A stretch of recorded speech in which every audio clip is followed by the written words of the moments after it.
We've got well, they don't say they're Amazon. Hey, this is UPS. We've got a package for you. And you were pretty sure something wasn't coming. Talk to us a little bit about that level of just preventive safety. Yeah, so first I think you have to create a physical choke point to your property. And I have certainly done that. I mean, there's 25-foot trees and 6-foot high berms of dirt and concrete barricades. So if you're coming, you're only coming in one way, okay? And I'm gonna know. But the fire department can still get there too, and that's an important thing, is that we can't shut out the people who might come save us. That is a personal decision. I will say it that way. I will say it that way. That's a personal decision you make, and you accept the risk of your decision. You accept the consequences of your decision.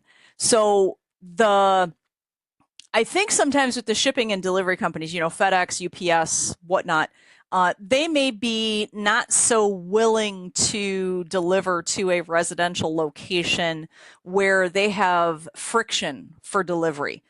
Delivery friction is anything that causes them to be more behind schedule. So you could take an approach that says, hey, the first 30 feet, let's say you have a long driveway, the first 30 feet, you could give them room to pull off of the road so they're safe.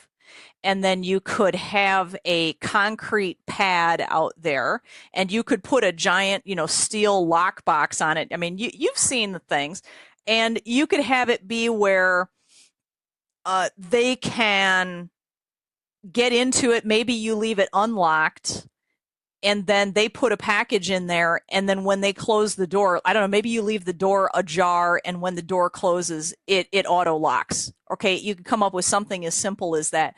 Now they're putting your package inside of this rainproof, secure thing. So if you were to get a legit delivery, you could just leave that ajar. You could have a big little lovely sign, please leave your packages here, please shut the door when you're done. Okay, no codes, no access delays, none of that hoo-ha. And so they could just come in the first 30 feet, for example, park, turn around, get out, do what they need to do, and you're not creating any friction for them to do the delivery. In terms of I would definitely put my gate there. And if you're really smart about this, you can come up with a good plan that says, I'm now going to call a directional boring company, for example. So you probably want somebody like me to do the engineering design for that whole thing first, and just I do basically like a bid spec, and then I would train my client on that, and then my client manages the contractors, or they decide what they're going to do themselves. And a lot of times they just do it themselves. So you can take let's say you have a concrete block, or you have a poured concrete foundation. Just go buy a core drill off of Vevor. You can put in a 2-inch core drill, or you can do a 3-inch, or you can hire your electrician contractor friend to do that, however you want to do that. Anyways, get a hole through there, and then hire a directional boring company to put that underground pipe from point A, which is your house, to point B, which is out there by your gate, which is to the pad. Now so first you got to have your hole in your foundation. Then you got to have the directional boring company. Well, first you have to have a plan, obviously. Okay. But you would do the concrete pad only after you have your pipe, because you're going to pour that pad around it. This is something to be very thoughtful to. When you bring internet connection into your house, please do so underground. When you bring whatever into your house, please do so underground. Please protect that. Don't make it easy for a bad guy to come to the outside of your facility and just cut that wire and you're done. Okay, please don't do that. Okay, be thoughtful to this stuff. And maybe use a little subterfuge while you're at it. Like, I love to install multiple LBs. If you're familiar with what an LB is, it's basically an electric fitting that can go from underground and then into a facility. So then at that point in time, they don't know, is it 1, is it 2, is it 5, is it 3? Which one of these should I destroy so that I can kill their internet connection? They may not even be that bright, let's be clear. But if you just have like a coax line coming out the side of your house, they darned well know what that is. If you have and if you have an AT&T box on the outside of your house, well, they darned well know what that is as well. Please don't make it easy for them. So you get that directional bored pipe out there, and I would go with something like a 2-incher. Just do not undersize that stuff at all. Remember that The cost in virtually everything is the labor, it's not the parts. The difference between like a 1-inch pipe and a 2-inch pipe might be 15 cents a foot. You're talking about a big giant nothing burger at that point in time. So don't shortchange that stuff. If you do that one pipe, or maybe you have them do 2 pipes because maybe you want to have different locations. If you're really smart with your engineering on this, you can have one pipe that can do like a little pedestal that has a pad, and that pad can be a call button for your FedEx guy or your, grandma, whatever. Now, I prefer to do a combinatory push button call with full duplex audio, with video and everything on it. And I think those are like around the realm of like $900. If you're looking those up, you can see them on Axis's website. They are called an IP video door station. That's what it's called. It's called an IP video door station. So it gives you video. It makes it so they can do a push button call, which, by the way, that call comes through to your video management system, and it can also come through to your personal phone system. So that's another advantage to you having your own phone system, is you can make those kinds of cool, sexy things happen. No different than if you wanted to send that broadcast message to your entire family that, you have a keyword. I like to keep things simple. I have like an alarm code, and we use a code word. And if I ever broadcast that code word, everybody knows what time it is. And they respond accordingly, right? Scenario planning. So something as simple as that one device that is down there at the end of your driveway, it's giving you video, it's giving you audio, and it has a call button. You can partner that with another little, you've seen the kind of like vertical rectangular keypads that have like a card swiper. So that's just basically, they call it a pin pad, but you could also just wand a card on it and it would open it up. So these things are really cool. And you can do time-based access. So let's say I knew you were visiting, right? Let's say I knew you were visiting and you were totally authorized, and I wanted you to be able to come in. I knew you were coming on Saturday sometime between 8 and 5. Okay. I can program you a special code, and I can communicate to you what your special PIN code is. Now that's a PIN code unique to you. So yes, this is super cool, and it's time-based. I could make that work for every Monday from 8 to 2. I can do whatever I want with that schedule. And I think that's another exceedingly relevant thing to do, is to really have that thought process out. How are you going to do access? I personally would prefer to give out individual PIN codes, because if I give somebody a card, they can lose that card, and then I have to deactivate the card. What if they don't tell me that they lost the card? So cards are good in a lot of cases. I don't really like them in the kind of residential arena, and pins are not unusual. They're just not unusual. Everybody's got a pin on their phone. They've got pins on their debit cards. Having an individualized pin is just it's just another pin that people have in their lives. But by having everybody have individual pins, it drives accountability and it reduces risk. And then you can create a schedule. And of course, I'm sure you anticipated this. You could also generate a specific alarm based upon a PIN code that was entered, meaning, oh, grandma's here. Grandma just arrived, or Bob the plumber just arrived. So you could give Bob the plumber his own code. Maybe Bob's coming for a month to do a project for you. Give Bob a code.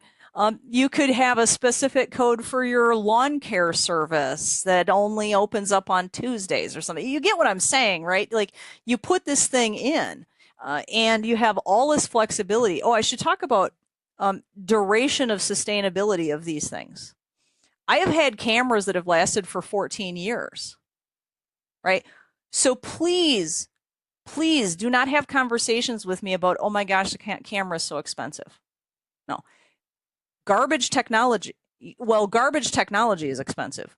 Good technology lasts a very long time, and it's secureable, and it's actually going to be reliable and function.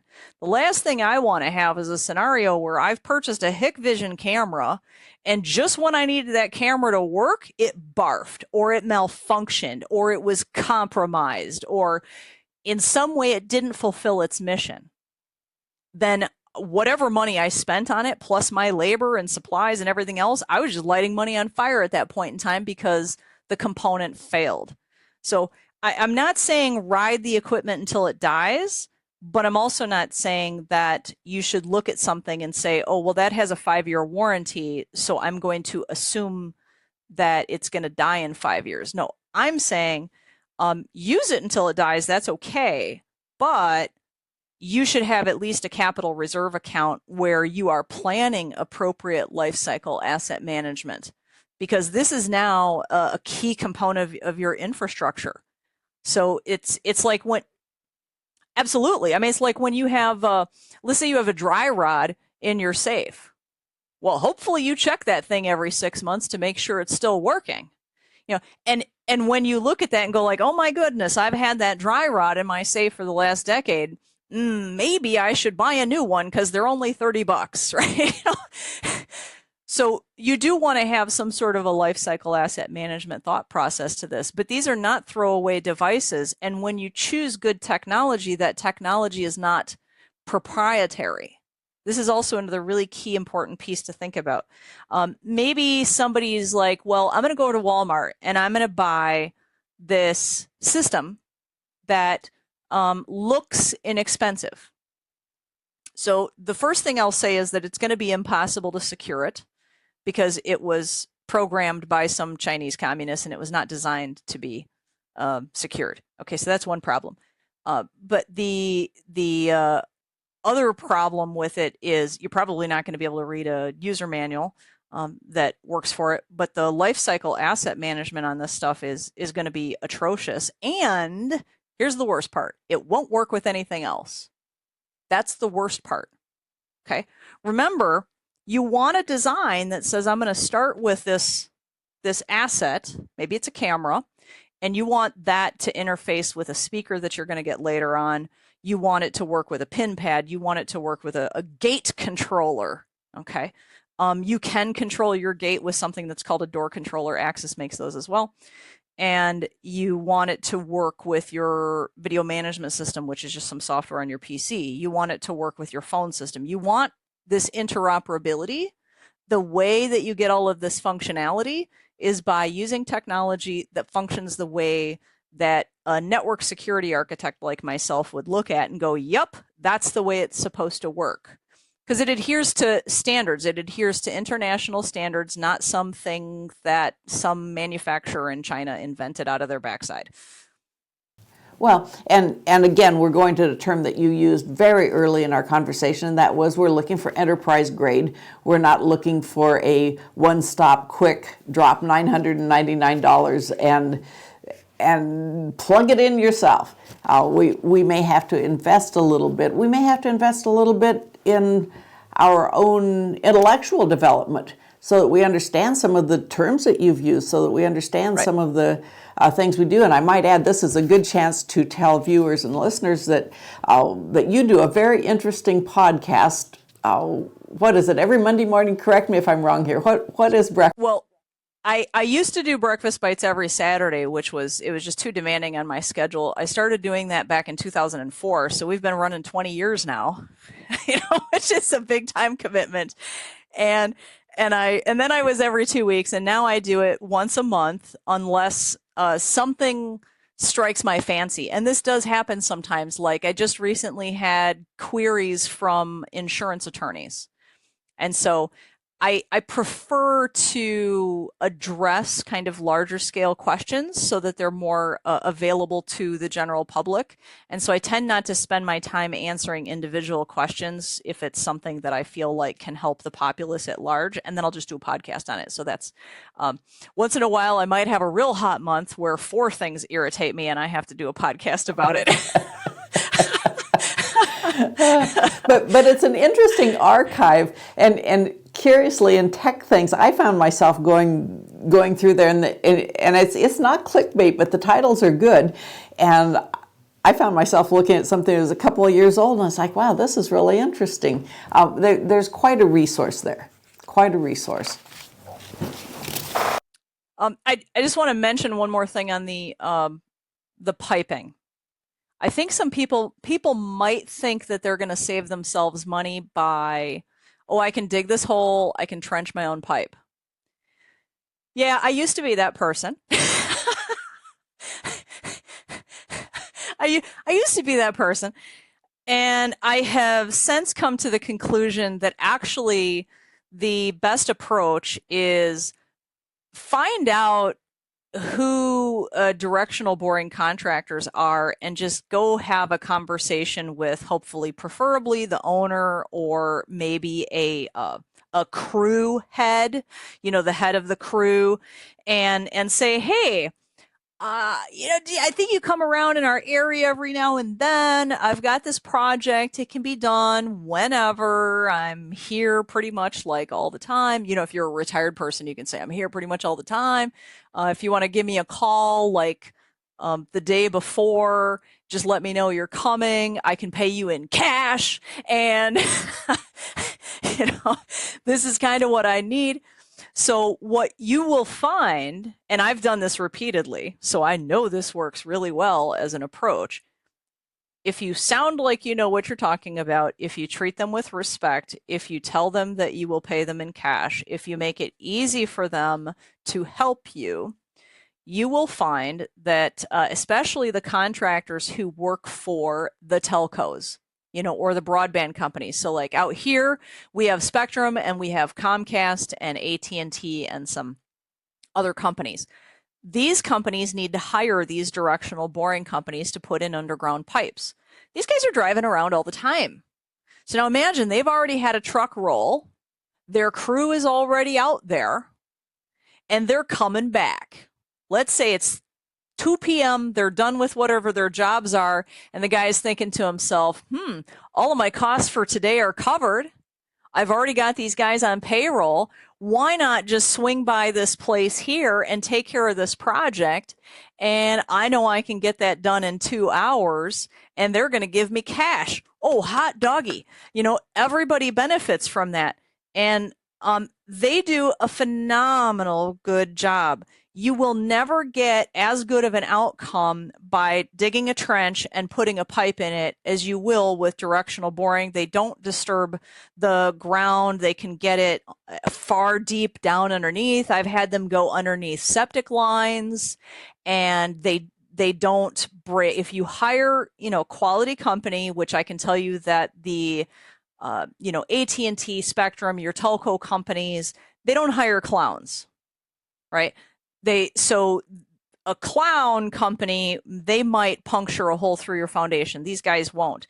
And what I've seen them always do is they come with a crew, and that crew is typically quite experienced, and they're digging right next to your foundation where you want that to come in. And remember, I said, ideally, you would have a hole through your foundation already. 2-inch hole for a 2-inch pipe, maybe a 3-inch hole for a 2-inch pipe, but work that out in your plan in advance. Have your hole there. On the outside where that hole is, you tell them where to dig, they dig that up. So they bring that directional boring pipe up through, they bring it up, and they can either go straight in through the hole manually if you have that there, or in the case where you don't have it, just have them leave a stub up like 2 feet or something, and they'll tape it up and they'll basically make it waterproof, because you do not want water in your pipe. Okay, please don't get water in your pipe, because it will then freeze and it will make a mess and it's difficult to get out and all of that. So that's the easiest way to get your piping done, is to talk to a directional boring company, because they've got the guys and they also have compactors. So I've had so much work done, and they get all the dirt back in, they get it compacted down. If you're out there with their working, they don't destroy your flower beds. In general, they just do a fantastic job. Really, I got nothing. It's just pretty rare for me to say positive things about contractors. But the key word there in the plan is cash.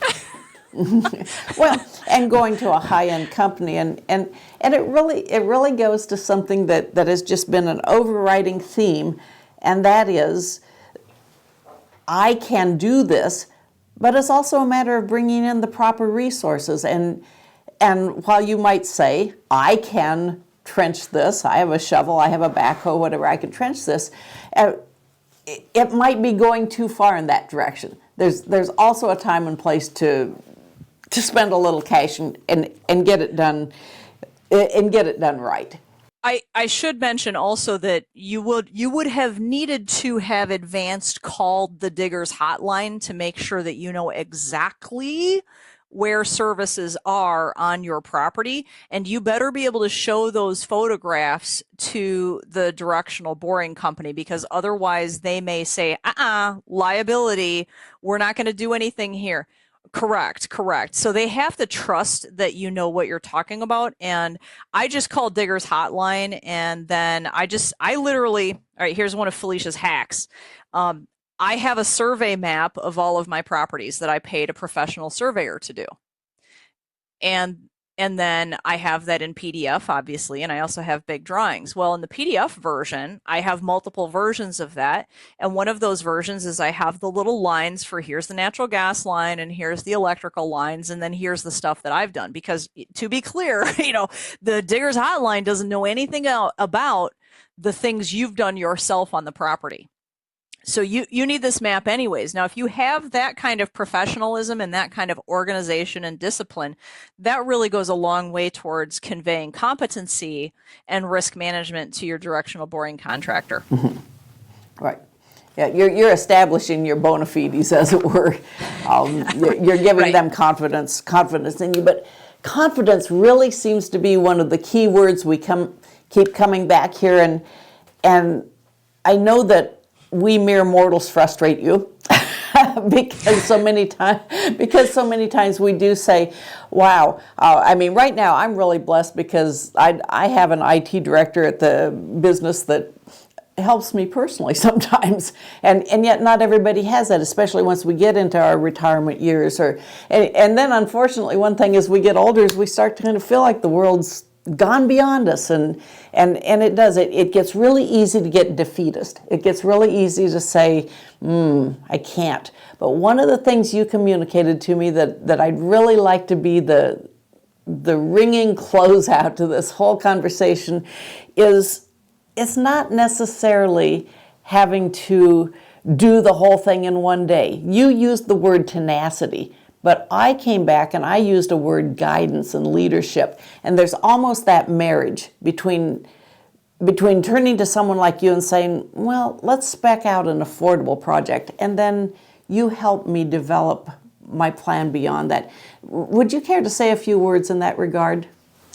Yeah, and I'll take it even a step further too. So I want to kind of start with the safety blanket aspect. A lot of times what people are frustrated by, and I'll just use my sister, I'll pick on my sister as an example of this. I decided that, so my husband is 6'4", okay, he's a big guy. And when we moved into our house, it was one of those drop soffit showers. And it's like, the poor man was taking a shower in his chin, and it was just, it offended my sensibilities. So I destroyed the bathroom and I rebuilt it. And so I raised the ceiling, and I put in special fans. I put in a jacuzzi tub. I did all kinds of cool things. And of course, I bulletproofed the walls in terms of making it so that the water penetration was so prevented that those walls are going to last for the next 100 years. If it's worth doing, it's worth doing really well. And well, so what happened was that I had finished 8 hours of plumbing, and I had my faucet in a particular location. And then I mocked up where the bathtub would be, and I stood in it, and I said, darn, that's not centered. Oh, Felicia. Was this a deal killer? And so I was telling my sister this story, and she She was like that. She just was she just couldn't take it. She's like, I can't stand the concept that, like you spend 8 hours working on something and you spend money on parts and supplies and then you got to tear it all out. That kind of a thing is paralyzing to a lot of people. They feel paralyzed. They're so afraid to make a mistake. The attitude that I've always taken is, well, no matter how much I bork it up, I am learning in that process and I am putting tools in my toolbox. And I actually do a lot of work with I'm going to call them over 50 lady friends. And and they rely pretty heavily on me for a lot of things. And we are oftentimes just talking about that tenacity, and I am their safety blanket. And we continue to have success now in all of our projects that we do together. And they oftentimes project on me that, I'm some Wunderkind. And I tell them, no, I've just had a lot of failure that I've learned from. So I did end up ripping out all of that plumbing and I started over from scratch and I corrected it because I said to my husband, I said, I couldn't possibly stand to be in that shower every day for the rest of my life and realizing that I didn't do my best. So I ripped it out and redid it. But that was that differentiation as I looked at that as I think I had blown about $800 worth of between my time and supplies. And I said, all right, well, you know what? That's an $800 lesson, isn't it? And I shall learn from that pain and I shall not make that mistake again. So that works for me. I do realize that I'm different from most people.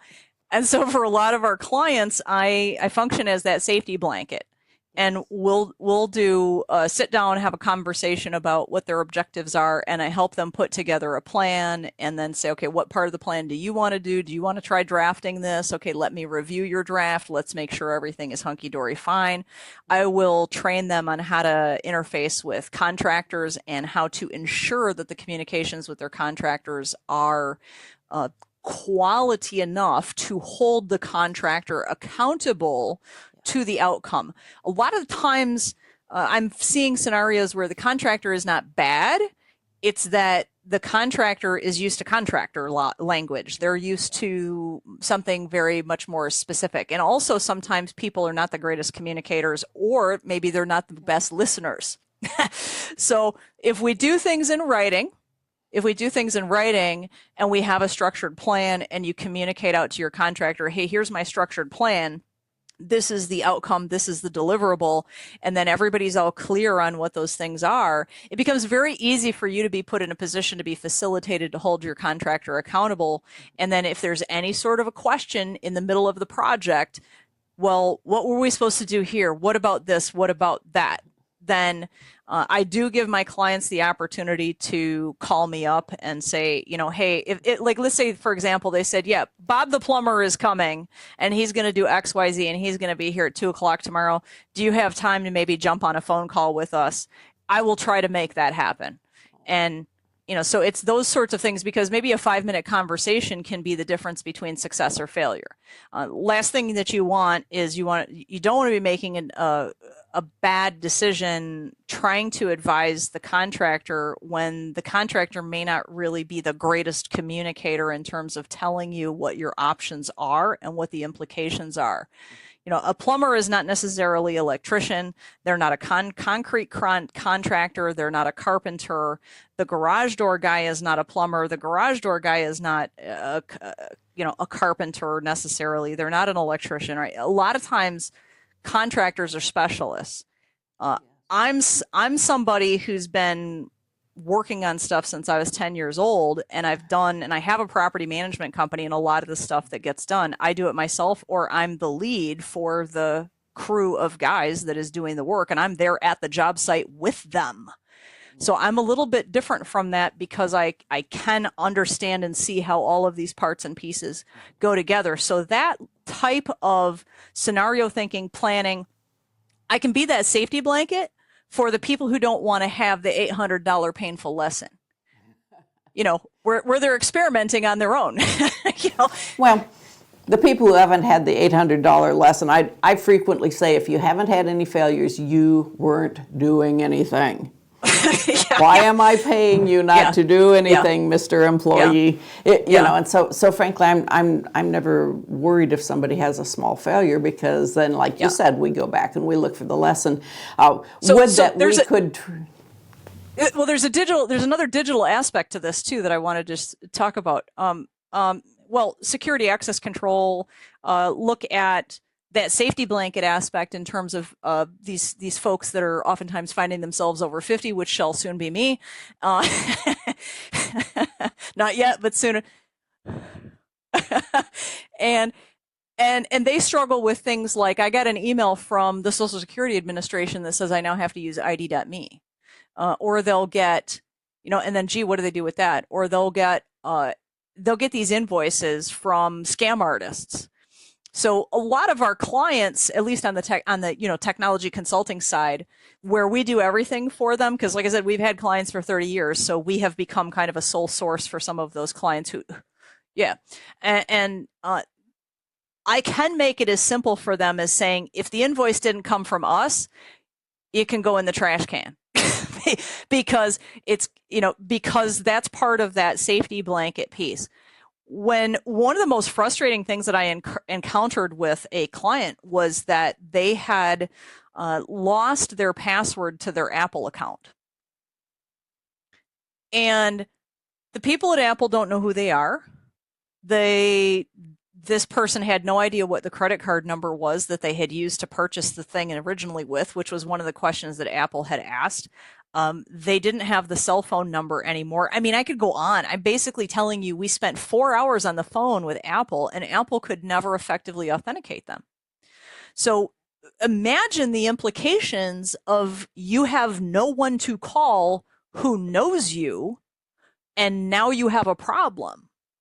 So something as simple as actually having someone who knows you that you can trust to get you out of that situation of, I can't get to my account. I don't know how this account ties into this account. I don't know how to put these pieces together. One of the things that we've been doing in the last 6 months is working with a lot of our retired clients who have not been engaging in good basic security hygiene practices. So I have deployed a wonderful training system for them that they do on demand. They do it at home on their computer. They get one training a week. It's 5 minutes long. It's not a big impact to their time. It keeps it top of mind. I do phishing testing on them. I do scam testing on them. They get scores. They can see their own score. They can see their score get better or worse. And we also do an enterprise password management tool for them where we are their safety blanket.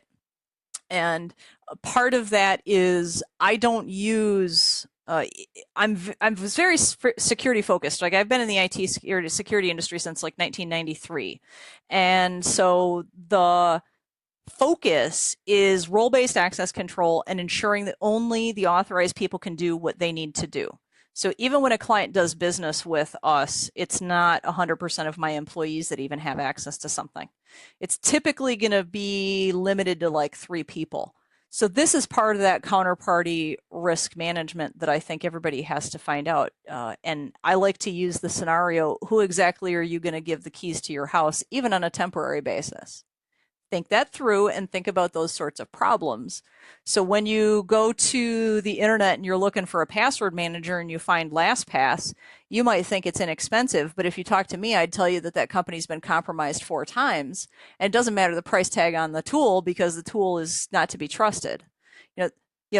So these are some of the things we do for clients. Maybe they want to do a credit lock freeze sort of thing. So let's just talk about that briefly. People have seen the marketing by LifeLock. I did counterparty and security risk assessments on LifeLock years ago. I just basically, I won't waste your time on why.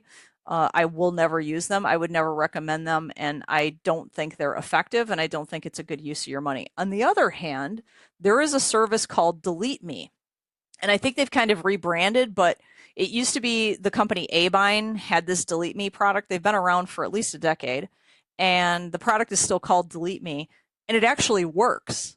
It's a pretty inexpensive product.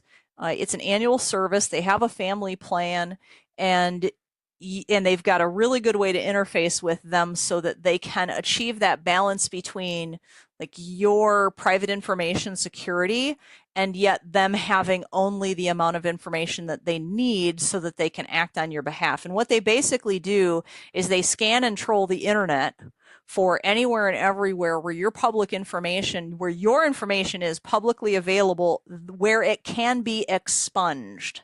Some places it cannot be expunged, but the places where it can be expunged, they go hunt it down and they whack it. And they give you reports about that. And for the price tag for that service, there is absolutely no conceivable manner under which you could do it for that level of cost effectiveness. I think they're probably at over 30 information data brokers now, and they add more all of the time. It's a phenomenal service. It's rare for me to find, a service like that that's really cost effective. And so, again, in show notes, we've got some details to share with the folks who are listening to us, because it's such a basic, simple thing, but we didn't know who to trust until we turned to someone who had done that research. And it's almost like, I don't think people do this so much anymore. I'm so old that I remember when you had a family lawyer, and he helped with wills, and he helped with real estate, and he helped with when little Johnny got in trouble. Well, it's too bad we don't do that anymore, but I'm wondering, as the world has changed, if we need our friend in the business like you, or for me, my IT director, John. I mean, people that we turn to and say, is this safe? And you say, oh, heck no. But then we say, right. Well, then where do we go? And you say, well, how about this? Think about this. And right. I can't thank you enough for opening our eyes to that need, because it is risky. Yeah, I want to add that it's important to not engage in confirmation bias when you're looking for experts. And here's what I mean by that. I've seen this happen for my entire tenure in the information technology industry, where somebody will talk to their brother-in-law who is a database person for a company. Okay, a gentleman who professionally manages databases is not a PC technician. They're not a network engineer. They're not a server engineer. They're not a cloud engineer. They're not an identity engineer. Okay, when I tell you, like, the information technology industry is complicated, that it's like brain surgery, but worse. And the only way that somebody actually gets massive depth and breadth of expertise is literally probably through 30 to 45 or more years of consulting. Because in that experience level, you have dealt with so many different organizations and individuals and scenarios and contexts. It's a completely different scenario than I'm a full-time employee at this 10,000 user company. Totally different scenario. So while you may trust that family member or that friend, and I'm not saying discount what they say, don't project in confirmation bias thinking that they somehow know everything. And the additional piece I would say is that contextuality is exceedingly relevant. Here's what I mean by that. I see this happen all the time. You'll talk to an operations manager, and let's say his wife works at some other company. He'll hear that at this other company where his wife works, they're doing ABC. He starts thinking, well, we should be doing ABC here too. Okay. That's the wrong thought process, because what the other company is doing is not contextually appropriate to what your company is doing. And this is going to be the same true. I'm not saying that there's no value in that data. I would argue you're probably not talking to the person who can articulate the contextual appropriateness of a particular strategy. And so it's okay to talk to those people, but don't be a lemming off the cliff. This is what Bob the plumber is doing and it's working for him, so that's what I'm going to do. Well, you have no idea what Bob's context is, and you have no idea how to correlate that with your own context. So if you're not doing deep enough scenario thinking, scenario planning, you're not doing good risk assessment and risk management. It's got to be your decision. The only way for it to be your decision to make it right for you is you have to be an informed risk decision maker. Yep. Yeah, what works for the neighbor may not work for me, but that doesn't mean that I get to say, I can't do it. Right. And that to me, Felicia, has been the very great gift of this conversation with you and the things that we talked about before. And that was the lesson about just picking away at it. Just picking away at it. Do it one step at a time. Don't be defeated. I think you wanted me to also talk about internet service provider provided wireless and appliance. Yes. Let's yeah. Well, yeah, let's talk about that a bit. Okay, so most of the time when you get an internet connection from somebody, AT&T, Spectrum, Verizon, whatever the heck it is, if you procure a residential plan, you got one problem already with it. And that problem that already exists with that is you don't have control anymore. So one of my contacts, we were working on a project trying to get that person to have a more professional, secure, privatized, controllable network set up at their home. It's actually their apartment. And I'm looking at the thing and I find out that the piece of equipment that is provided to them by their ISP is only controllable by an app on their stinking smartphone. This is crazy to me. Absolutely crazy. You can't even access the thing via a web page to do any sort of visibility or management or anything on it. You got to use their stupid little app for that. It's so restricted. So I told her what to do. She goes and calls up the ISP and finds out that, well, that's what they do for residential connections. All right. So in terms of financial things, a business connection will typically cost you, I'm just going to say maybe $30 to $40 a month more. We're not talking about dollar amounts that are going to break the bank here. There's just not that much more expensive. In fact, if somebody actually needs an internet connection, just call me because I can provision the internet connection anywhere in the entire country, and I can do it without any of those bullpucky add-ons. And you don't have to deal with their sales people, which is really, ISPs and their salespeople are really frustrating. They want to sell you the phone package and they want to sell you the TV package and the blah, blah, blah. Okay. We can avoid all of that stuff. Anyways, so if you get a small business connection, you can now control what it does. They then will, if you request it correctly, they will put in equipment that enables you to have a handoff to your own equipment. So you could use their small business router. That is possible.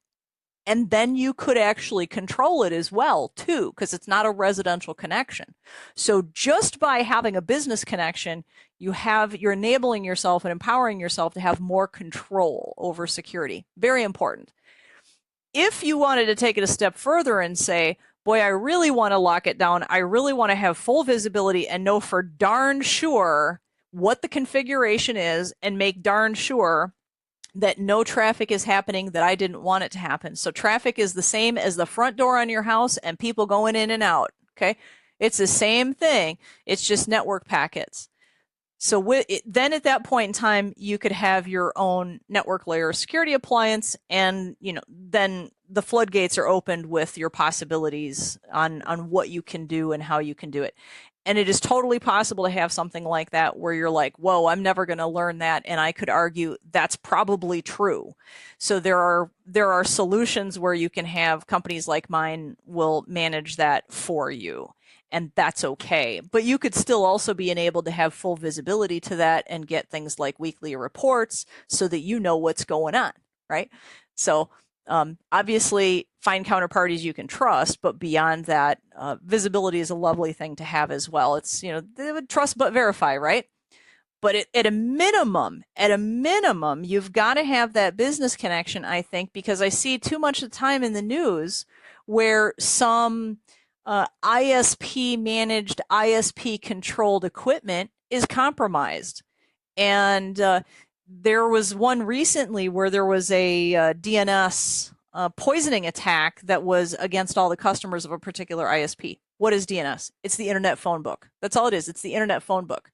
So imagine you were trying to call up Microsoft. Your computer was trying to call up Microsoft for some updates, and somebody put a different destination in there. Now your computer is talking to something where it thinks it's going to pull Microsoft updates for your computer, but it's the bad guys instead. So that's how your computer gets compromised. So do you trust your ISP? If you do, if they have a track record of really good success, maybe that's okay. But I see too much of the time where they don't have a good track record with that. So these are all very personal decisions to make, right? It's all about security and risk management versus the cost of it, and just very personal decisions. So that, anyways, that's what I wanted to say about ISP connections is you're better off probably with a business connection than a residential one. Good things to know, and I think that you've done a good job, whether we're talking about the hardware, whether we're talking about what service we buy into, by saying, you know, what's marketed to individuals, man, there's just too much risk written into it. It is possible to go with the enterprise level. Maybe it means I give up that daily latte in the morning. Maybe it means I brew my coffee at home. It's probably healthier for you anyhow. Well, right. I don't know. I'm not going to live forever. Come on, give me a little bit of joy in life. No, I'm just saying, it's probably healthier for you to brew your own coffee anyways. It probably is. It probably is. I learned so much from you. What takeaway would you like network members to remember from our time together today? I want them to gain an attitude of investing in themselves on a daily or weekly basis. And that investment is maybe reading some of my articles, maybe listening to this a few times because it was pretty information dense, getting out there on the internet, starting to do some research, working on maybe a draft plan, invest in their own knowledge base, and start drafting a plan on what they want to accomplish, what are the risks they want to mitigate, and just scenario plan it out, write it out, grab a Word document or grab a sheet of paper and write it out. But don't get stuck, just start. Start and look at it as an investment in your own education. Because at the end of the day, the thing that I really want clients to do is to make informed risk management decisions, and they are their decisions to make. And in order for them to make informed decisions, they have to be educated and they have to have been willing to put that information in their brain. So that's what it is. It's just investing in yourself on a daily basis. It's the world we live in today. It truly is.